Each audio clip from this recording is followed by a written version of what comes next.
Ang ikapitong taon ng pagdiriwang ng Canlaje Festival ay isang pahayag ng yaman ng kultura at tradisyon na bumubuhay sa bawat puso ng mga Tarlakenyo. Ipinakita ang kagandahan at yaman ng ating kalikasan at nagbigay daan sa masasarap na putahe na tiyak na ikinasaya ng bawat panlasa. Ang ikapitong Canlaje Festival ay nagbukas ng mga bagong oportunidad para sa ating mga kababayang Tarlakenyo. Sa pamamagitan ng makukulay na kasuotan, sayaw at musika, ipinapakita natin ang ating pagmamahal at paggalang sa ating mga ninuno at sa ating kasulukuyan. Masaya, makulay at masigla na maituturing ang mga aktibidad ng Canlaje Festival, mula sa mga paligsahan sa sayaw at musika, sa tradisyonal na mga palaro hanggang sa mga makabagong pagtatanghal na nagbibigay pugay sa ating kultura.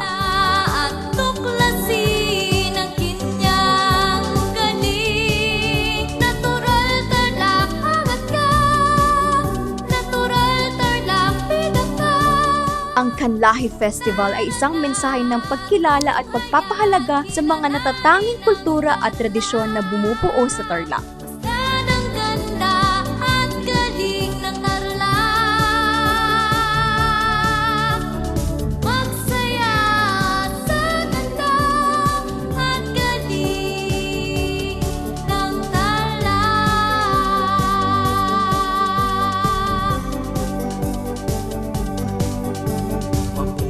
Ang Tarlac nangunguna sa agrikultura, dekalidad ang gawa, anumang industriya. Ang naghikain ay pag-asenso, may puso, sipag at talino, taas noo Tarlakenyo. Ganda, galing at talino ay likas na katangian ng mga Tarlakenyo. Hindi maikakailan ang matamis na ngiti ng bawat isa ay simbolo ng ating pagkakaisa.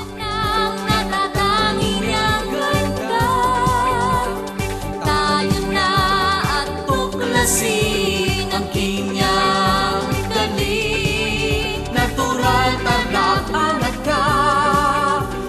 Mula sa iba't ibang sulok ng lalawigan, sama-sama nating ipinagdiwang ang kalinangan at kasaysayan na siyang nagbibigay kulay sa buong probinsya ng Tarlac. Masdan ang ganda at galing ng Tarlac. Magsaya sa ganda at galing ng Tarlac.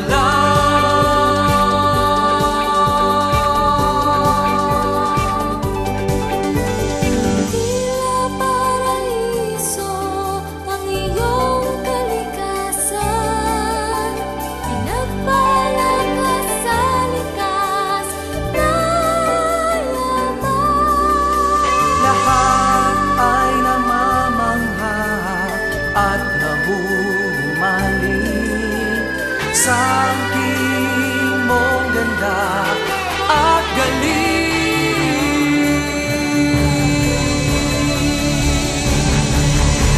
Kaginas sila niya ng natatanging niyang ganda.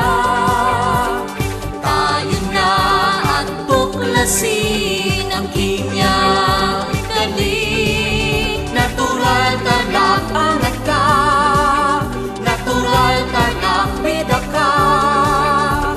Tara na tunghayan, kilalanin ang Tarlac.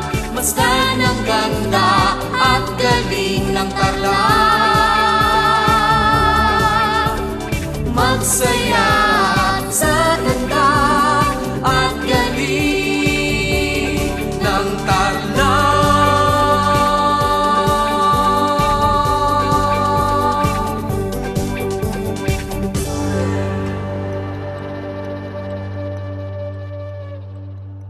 Sa bawat taon ng pagdiriwang, ating ipinapamana ang mga kwento at aral sa susunod na mga henerasyon.